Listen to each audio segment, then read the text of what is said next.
Hello everybody, this is the intro video to the tape machine that is the Otari MX5050 Mk 3-8, an 8-track half-inch reel-to-reel tape recorder.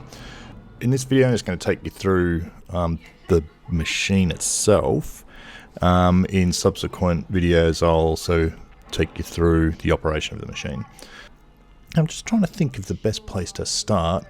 Might just very quickly talk about the tape path, but I'll go into that in more detail in later videos. So the tape path is all of the mechanical parts of the machine, going from the supply reel hub over here. Tape then comes through various bits of mechanical rollers, lifters, etc., past the tape heads, the magnetic tape heads which read the tape, through some more mechanical components, the rollers, tension arms, and then the take-up reel hub. I'll show you how all that works in a subsequent video. Up the top here as well, on the top panel of the machine, we've got transport controls for the transport of the tape, record, play, stop, rewind, fast forward. A couple of other little buttons over here. Speed control, the reel size, little edit button which I'll explain in detail because that's quite a specific little bit of function on the machine.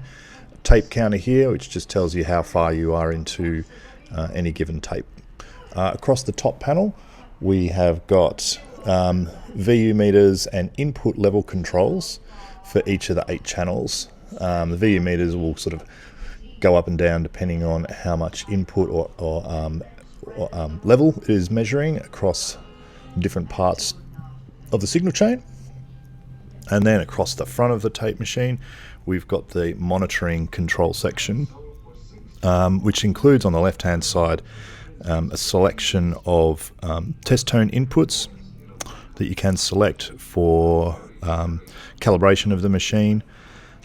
Here we've got all the switches that across the left hand side and the bottom select what parts of the signal chain you're monitoring, and across the top here switches to arm or disarm different channels for recording, and then on the right hand side here buttons that help you select which channel that you are going to be recording.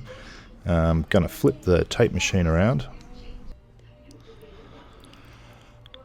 Right, and round the back of the tape machine here we have across the bottom the input and output connectors. They're all on 3-pin XLR connectors.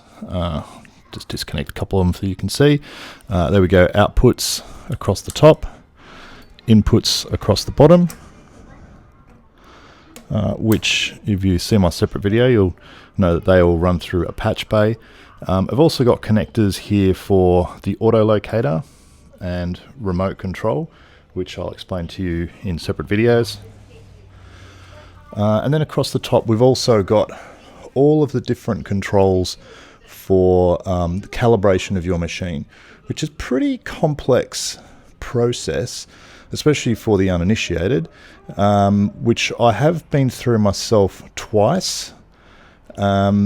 Once very unsuccessfully, second time reasonably successfully, and if I have the time or patience I might one day make a video about that as well. Alright, stand by for some future videos on some of the operations of the machine.